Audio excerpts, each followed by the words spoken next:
ruang dan waktu. Saya percaya lawatan Tuhan ada di rumah saudara ataupun dimanapun kalian berada yang sedang menyaksikan ibadah online ini. Kita mau bersatu dalam doa, kita bersyukur kepada Tuhan. Terima kasih Bapa, kami ada hari ini Tuhan semua karena kemurahan Tuhan di tengah-tengah keadaan yang mungkin tidak baik Tuhan, tapi kami bersyukur bahwa Tuhan menyertai kami. Ini ibadah kami Tuhan, kami serahkan ke dalam tangan-Mu ya Bapa. Terima kasih Yesus.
Shalom, selamat malam anak-anak Youth GBI Padu.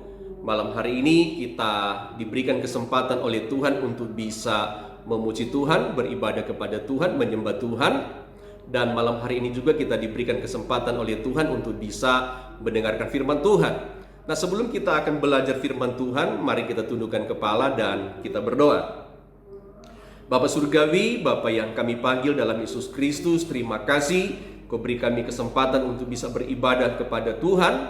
Dan malam hari ini saatnya kami akan belajar firman Tuhan. Mari urapi kami semua, urapi semua anak-anak youth di gereja kami Tuhan. Urapi juga hamba-Mu yang akan menyampaikan firman Tuhan, sehingga berita firman Tuhan yang akan disampaikan malam hari ini memberkati kami semua, memberkati juga hamba-Mu, dan memberkati siapapun yang mendengarkan firman Tuhan malam hari ini. Bapa, terima kasih, kami mau buka hati kami siapkan hati kami, berbicaralah Tuhan, kami siap untuk mendengarnya. Di dalam nama Yesus Kristus kami berdoa. Yang sudah siap untuk mendengarkan firman Tuhan, sama-sama kita katakan amin. Amin. Haleluya, haleluya. Nah, saudara-saudara, anak-anak Youth GBI Padu, malam hari ini kita akan belajar satu tema firman Tuhan. Kita akan membahas tentang menjaga kekudusan hidup.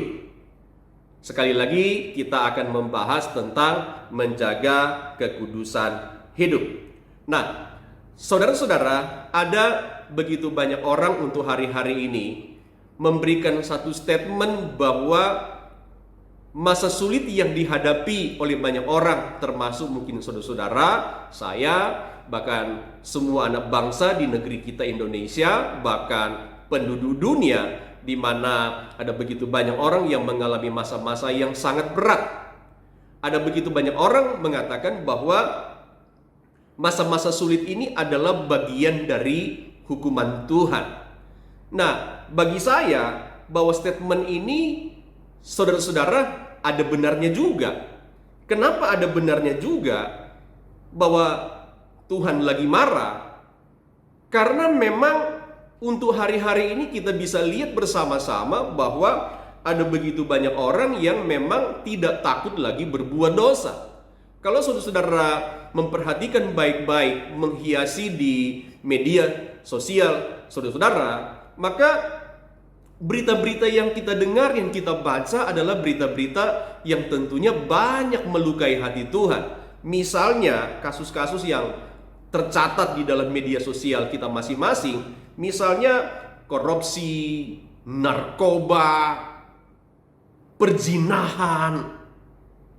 Ya, kalau saudara-saudara memperhatikan baik-baik, itu begitu luar biasa. Perzinahan yang terjadi bukan cuma di kalangan anak-anak muda, di kalangan orang-orang tua. Ngeri.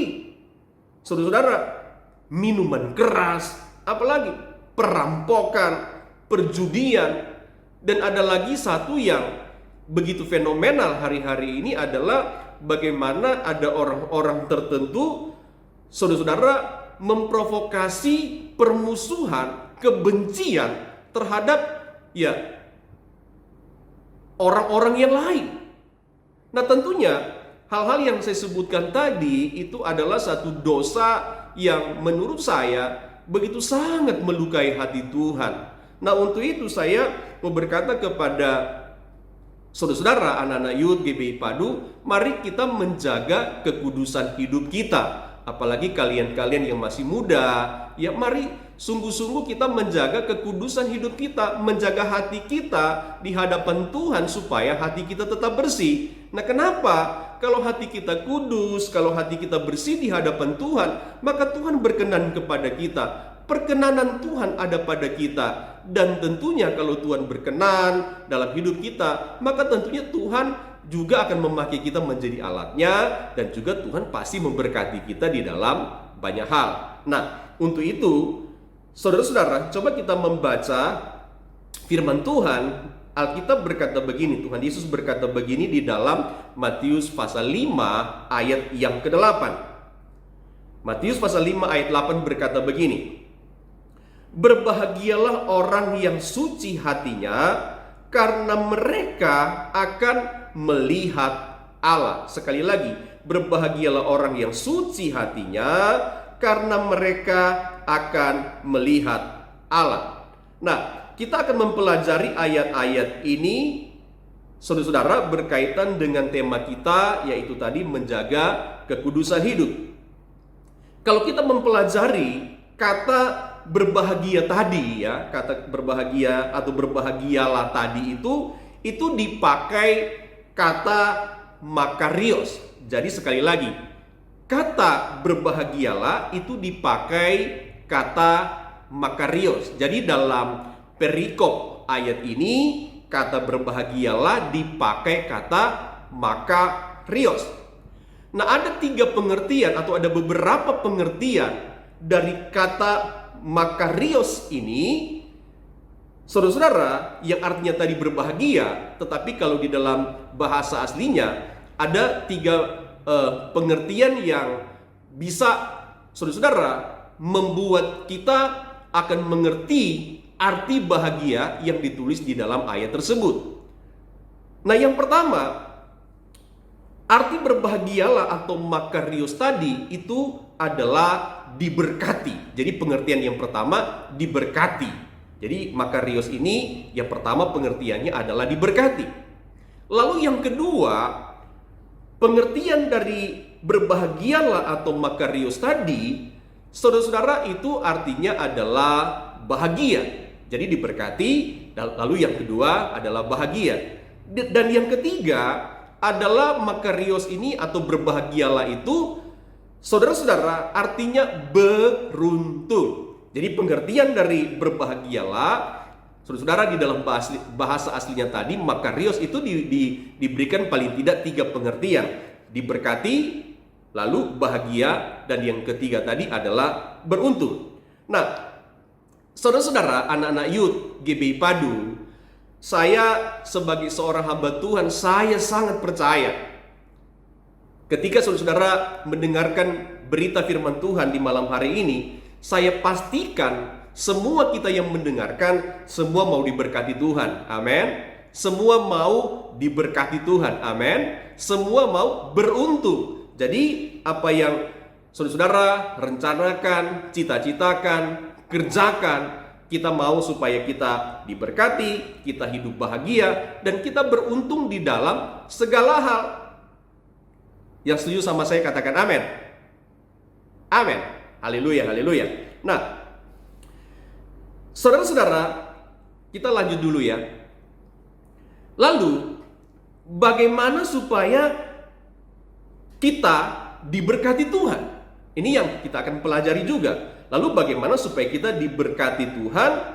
Saudara, kita bahagia, kita beruntung di dalam banyak hal. Caranya seperti apa? Saudara-saudara, nah coba kita lihat kembali ayatnya. Dalam Matius pasal 5 ayat 8 tadi berkata, berbahagialah orang yang suci hatinya, karena mereka akan melihat Allah. Saudara-saudara, anak-anak youth GBI Padu, kata kunci dari ayat ini, saudara-saudara, adalah tentunya kita harus suci. Katakan amin. Jadi kata kunci dari ayat ini, saudara-saudara, hidup saudara, hidup saya, bagaimana supaya tadi kita bisa mendapatkan tentang berkat itu, tentang bahagia itu, tentang keberuntungan itu, maka yang harus kita lakukan adalah hati kita, hidup kita harus suci di hadapan Tuhan. Saudara-saudara, baru bisa kita juga selanjutnya akan melihat Allah.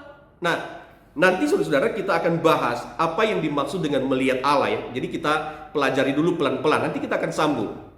Ya, jadi kata kuncinya bagaimana kita bisa hidup tadi, kita diberkati, kita bahagia, kita akan saudara-saudara beruntung. Maka kata kuncinya tadi adalah kita harus suci, ya. Hati kita, hidup kita harus suci, dan saudara-saudara pada intinya nanti, endingnya nanti kita akan melihat Allah. Nah, melihat Allah nanti kita akan pelajari di bagian-bagian terakhir. Oke. Saudara-saudara, kita mau pelajari beberapa bagian bahwa kata suci, saudara-saudara, sekali lagi, kata suci yang dipakai di dalam bahasa aslinya atau di dalam konteks ayat ini, saudara, kata suci ya, itu dipakai kata kataros. Jadi kata suci, sekali lagi, itu dipakai kata kataros atau kataros ya. Oke, jadi sekali lagi kata suci dipakai kata kataros ya, atau kataros. Nah, saudara-saudara, kataros ini tentunya memberikan pengertian yang menurut saya ya pasti lebih dalam dari pengertian bahasa Indonesianya. Jadi pengertian suci tadi yang dipakai kataros ini memberikan beberapa pengertian yang pasti akan memberkati saudara dan saya. Coba kita akan lihat apa pengertian tentang kataros itu atau hati yang suci itu. Nah, yang pertama, pengertian dari kataros adalah bersih. Kalau kita bicara tentang bersih, saudara-saudara, tentunya bebas dari kotoran. Nah, misalkan kalau baju kita tadi yang kotor ya, lalu kita cuci dengan memakai sabun, saudara-saudara, atau misalnya kita juga rendam dulu supaya kotorannya itu cepat keluar, lalu setelah kita cuci, maka baju kita itu menjadi bersih. Artinya baju kita itu, saudara-saudara, menjadi baju yang layak dipakai, dan saudara-saudara tentunya tidak akan menjadi penyakit bagi kita kalau saudara-saudara itu menjadi baju yang bersih. Ya, karena kenapa? Bajunya itu sudah tidak ada kuman lagi, bersih. Karena sudah dicuci. Jadi kataros itu memberikan pengertian yang pertama itu bersih, saudara-saudara. Jadi tidak ada kotoran lagi, tidak ada noda lagi. Hati kita juga harus bersih, saudara-saudara. Hidup saudara, hidup saya, hidup orang percaya itu harus menjaga hati. Hati kita harus bersih di hadapan Tuhan. Jangan ada kotoran lagi yang menempel, yang pada akhirnya melukai hati Tuhan. Nah, kita lanjut dulu. Yang kedua, kataros ini atau suci itu artinya murni. Jadi yang pertama bersih, lalu yang kedua murni. Apa yang dimaksud dengan murni, saudara-saudara? Artinya kalau di dalam pengertian bahasa Indonesia, murni itu adalah sama sekali tidak ada campuran, tulen. Misalkan emas, ya, emas itu betul-betul tidak ada campuran dengan apa? Dengan bahan-bahan yang bukan emas. Jadi kalau misalkan emas itu dihancurkan begitu kan, atau dilebur kembali, maka betul-betul semuanya itu emas. Tidak ada bahan-bahan yang lain, atau misalkan besi di dalamnya, ada tembaga di dalamnya, tidak ada lagi, betul-betul murni emas. Atau misalkan juga kan saudara-saudara, kalau kita beli bahan bakar ya, kalau kita mau isi bensin mobil kita atau kendaraan kita, kadang-kadang ada tulisan-tulisan di pinggir jalan yang jual eceran itu bensin murni. Artinya misalkan dia Pertamax, itu tidak ada campuran yang bukan Pertamax, asli ya. Jadi saudara, pengertian hati ini saudara atau suci ya, hati kita suci itu murni. Jadi saudara, hati kita ini yang kudus, yang murni, artinya jangan lagi ada campuran-campuran dosa yang masuk, yang mendiami hati kita. Jadi jangan ada lagi campuran dosa. Betul-betul hati kita murni, hati kita kudus, karena kita memang sudah dikuduskan, disucikan oleh siapa? Oleh Tuhan, oleh darah Kristus. Nah, kita lanjut lagi dulu saudara. Yang ketiga, pengertian dari kata ros ini memberikan pengertian yang ketiga adalah tidak bersalah. Kalau kita bicara tidak bersalah, artinya saudara-saudara, kita tidak lagi melakukan kekeliruan ya, kekeliruan atau apa? Atau melanggar aturan. Jadi orang yang tidak bersalah adalah orang yang tidak melakukan satu kekeliruan, atau adalah orang yang sama sekali dia tidak lagi melanggar aturan, dia tidak melakukan kesalahan. Jadi saudara-saudara, anak-anak Youth GBI Padu, saya mau berkata kepada kita, kalau kita mau menjaga hati kita suci, berarti hati saudara suci, hati kita murni, hati kita juga tentunya sudah tidak bersalah atau tidak melakukan kesalahan. Nah, coba kita baca dulu, saudara-saudara. Ketika saudara-saudara sudah bertobat, saya sudah bertobat, kita sudah terima Tuhan Yesus sebagai Tuhan dan Juru Selamat, maka tentunya saudara-saudara, dosa kita ini, hidup kita ini sudah apa? Dikuduskan oleh Tuhan, dosa kita sudah diampuni oleh Tuhan, hati kita sudah dikuduskan, disucikan, dibersihkan oleh Tuhan. Lewat apa? Lewat Yesus mati di kayu salib. Makanya kita baca dulu ya. Yesaya pasal 1 ayat 18 berkata begini. Yesaya pasal 1 ayat 18 berkata begini. Marilah, baiklah kita berperkara firman Tuhan. Sekalipun dosamu merah seperti kirmisi, akan menjadi putih seperti salju. Sekalipun berwarna merah seperti kain kesumba, akan menjadi putih seperti bulu domba. Jadi saudara-saudara, ketika kita sudah terima Yesus sebagai Tuhan dan Juru Selamat, maka Alkitab berkata segala kesalahan kita, segala dosa yang ada di hati kita itu sudah dikuduskan, dibersihkan oleh Tuhan. Nah, biar saudara akan mengerti bagian ini, saya mau sampaikan dulu begini ya, biar kita belajar bersama-sama. Saya juga lagi belajar ya, kita tetap belajar. Kita bilang tadi bahwa kalau dosa kita, di sana dikatakan tadi apa? Merah seperti kirmisi. Nah, kita mesti bahas ini saudara-saudara, supaya kita mengerti, memahami kebenaran Tuhan. Nah, apa arti kirmisi itu? Di dalam Yesaya pasal 1 ayat 18, apa arti kirmisi itu? Saudara tahu nggak? Anak-anak tahu nggak apa arti kirmisi itu? Bukan kue kismis ya, atau kue yang dipakai apa itu? Apa namanya ya? Pokoknya itu bukan nama kue ya. Kirmisi itu bukan nama kue. Nah, kirmisi itu di dalam Yesaya pasal 1 tadi ayat 18 itu adalah kain mahal di zaman itu ya, yang berwarna merah tua atau ungu. Jadi sekali lagi, kain kirmisi itu adalah salah satu kain mahal yang berwarna merah tua atau juga ungu. Nah, saudara, dan Alkitab bilang dosa saudara, dosa saya, dosa umat manusia ternyata digambarkan seperti kain kirmisi itu, di mana kain yang berwarna merah tua atau berwarna ungu, dan Alkitab berkata akan apa? Diputihkan seperti salju.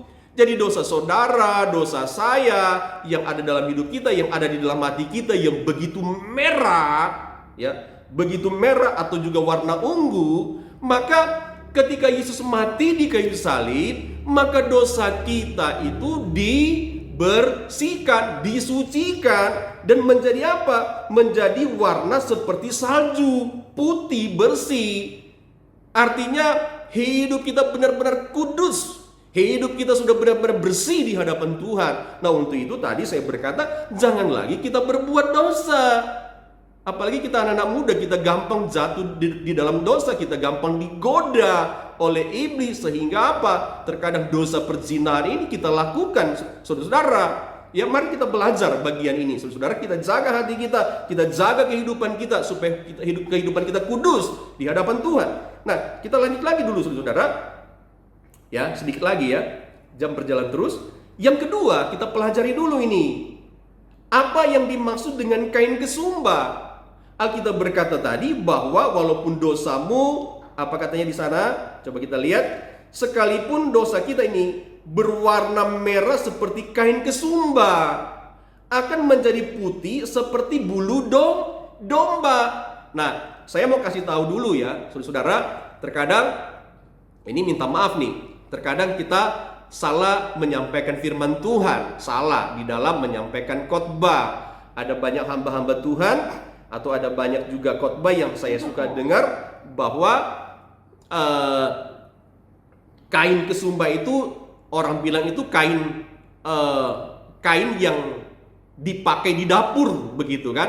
Kain kotor yang dipakai di dapur. Ternyata kain kesumba itu bukan kain yang dipakai di dapur, begitu kan? Kain kotor ya, atau lap yang kotor. Ternyata kain kesumba yang di dalam konteks ini ya, saudara-saudara, itu adalah kain yang berwarna merah terang. Jadi kain kesumba itu adalah salah satu juga kain yang berwarna merah terang atau merah menyala. Jadi salah satu kain yang sudah diwarnai dengan pewarna kesumba tadi itu ya, yang berwarna merah terang, merah menyala.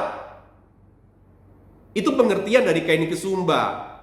Nah, dan Alkitab berkata, walaupun dosa kita berwarna merah terang, merah menyala. Tentunya kalau warna merah menyala itu kan kelihatan sekali ya. Saudara, warna merah itu walaupun jauh itu kelihatan sekali. Misalkan bendera kita merah putih ya, itu kelihatan di jauh, itu kelihatan putihnya, kelihatan merahnya, kelihatan terangnya ya. Kalau kita lihat gambar-gambar yang berwarna merah, itu gampang sekali kelihatannya, terang sekali. Nah, saudara-saudara, maka Alkitab berkata, walaupun dosa kita itu merah, berwarna merah, terang, gampang kelihatan, maka Alkitab berkata, dosa saudara, dosa saya itu akan apa? Menjadi putih seperti bulu domba. Bulu domba yang putih, yang tidak lagi ada dosa di sana, yang betul-betul apa yang saya sudah katakan tadi, bahwa hati yang kudus itu hati kita sudah bersih ya, hati kita sudah tidak penuh dosa, hati kita betul-betul adalah hati yang berkenan di mata Tuhan. Kenapa? Karena memang Tuhan sudah kuduskan kita. Yesus sudah mati di kayu salib, kita terima Dia sebagai Tuhan dan Juru Selamat. Maka Yesus bersihkan hidup saudara dan saya. Yesus tidak ingat lagi dosa kita, semua kudus, semua bersih, saudara. Jadi saya mengingatkan kembali kepada kita, saudara-saudara, ketika kita sudah, saudara-saudara, menjadi bersih, ketika kita sudah menjadi murni, ketika kita sudah dianggap tidak bersalah, saudara-saudara, hal yang penting adalah kita harus mempertahankan ini ya. Kita harus pertahankan sampai Tuhan datang, sampai Tuhan panggil kita. Kita harus pertahankan hati bersih, hati murni, hati yang tidak bersalah, hati yang tidak bercatat. Supaya apa nanti endingnya kita akan melihat Allah. Nah, nanti kita akan bahas ini nanti ya juga ya, tentang akan melihat Allah. Kayaknya jamnya sudah melewati 20 menit ya. Oke, sedikit lagi saudara-saudara ya, sedikit lagi. Nah, saudara-saudara, saya mau sampaikan satu bagian penting saja, nanti kita akan sambung lagi karena ini pembahasannya panjang. Ya, kita lanjut lagi ya saudara-saudara, bahwa dalam hal apa kita harus menjaga hati kita supaya saudara-saudara, hati kita ini tetap suci, tetap kudus di hadapan Tuhan. Dalam hal apa saudara-saudara kita harus menjaga hati kita kudus ini? Ini penting nih, ini penting, sekali lagi ini penting. Tolong beri waktu sedikit ya. Satu saja bagian saya mau sampaikan, nanti kita sambung lagi. Yang pertama adalah saya dan saudara-saudara sebagai anak-anak muda adalah kita harus menjaga hati kita dari kemunafikan. Amin. Dengan kata lain, jangan hidup munafik. Katakan amin. Bilang di sebelah kiri dulu dan sebelah kanan. Ayo, bilang jangan hidup dalam kemunafikan. Amin. Haleluya. Nah, kita lihat Alkitab bilang begini, saudara-saudara, dalam Matius pasal 15 ayat 8 dan ayat 9. Saya baca ya, Matius pasal 15 ayat 8 dan ayat 9 berkata begini, bangsa ini memuliakan aku dengan bibirnya, padahal hatinya jauh daripadaku. Percuma mereka beribadah kepadaku, sedangkan ajaran yang mereka ajarkan ialah perintah manusia. Coba saudara-saudara perhatikan, sampai Tuhan Yesus bilang bangsa ini memuliakan aku dengan bibirnya, padahal hatinya jauh. Apa maksudnya? Saudara-saudara, ada begitu banyak orang, Saudara-saudara ya, ini kita mesti belajar baik-baik ya. Kita mesti hati-hati sekarang di tahun 2021, betul-betul kita harus hati-hati dalam menjalani hidup ini. Yang tadi saya katakan supaya apa? Perkenanan Tuhan itu nyata dalam hidup saudara. Belas kasihan Tuhan nyata dalam hidup saudara dan juga saya. Adalah ada begitu banyak orang yang saudara-saudara kelihatan mereka beribadah. Kelihatan beribadah, nampak sekali. Dan bahkan bukan cuma beribadah, saudara-saudara. Bahkan orang-orang juga terlihat di dalam apa? Di dalam pelayanan mereka. Beribadah, melayani dengan bermacam-macam pelayanan. Tetapi apa yang terjadi, saudara-saudara? Kehidupan mereka ini ternyata adalah munafik. Ya, munafik di hadapan Tuhan. Nah, kenapa saya berkata munafik? Saudara-saudara, ya saya berharap kita tidak ya. Saya berharap kita semua sudah bertobat. Amin. Bilang dulu kiri kanan, ayo sudah bertobat kan? Sudah tidak munafik kan? Katakan amin. Nah, Yesus kan bilang, orang beribadah tetapi sebetulnya hatinya jauh. Yang ini yang saya sebutkan tadi adalah munafik. Coba kita bahas sedikit lagi, saudara-saudara. Mengapa hati mereka itu munafik? Ya, anak-anak Yud, karena saudara-saudara, hati mereka itu penuh dengan apa? Penuh dengan kebencian. Penuh dengan apa? Penuh dengan apa lagi? Amarah. Jadi ada banyak orang setia ke gereja, kelihatannya memuji Tuhan, tepuk tangan, berlompat-lompat melayani Tuhan. Tetapi apa yang terjadi? Hati mereka ini penuh dengan kebencian dan amarah. Itu namanya munafik di hadapan Tuhan. Percuma kita beribadah, percuma kita melayani Tuhan kalau apa? Kebencian itu, amarah itu tidak diselesaikan. Nah, kita berkata begini, saudara. 1 Petrus pasal 2 ayat yang pertama. Oke, satu ayat saja lagi ya. Satu ayat lagi ya. Nanti kita sambung ya.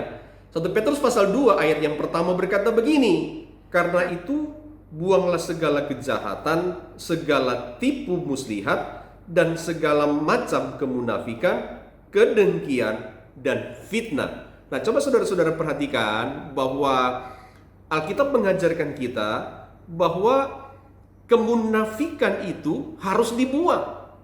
Kenapa? Saudara-saudara, kemunafikan ini adalah salah satu jenis kejahatan yang Tuhan juga tidak suka. Kenapa? Karena orang yang munafik, maka di hatinya itu, saudara-saudara, akan timbul kedengkian. Orang yang munafik di hati ada dengki. Di hati itu ada dendam. Nah, lalu apalagi? Setelah ada kedengkian, ada dendam, maka akan menimbulkan fitnah. Nah, lalu saudara-saudara, dalam perjalanan hidupnya dia akan memfitnah. Si A begini, si A begitu, saya tidak begini, saya tidak begitu. Lalu dia mulai memfitnah orang. Ya kan belum tentu apa yang dia ceritakan juga itu benar.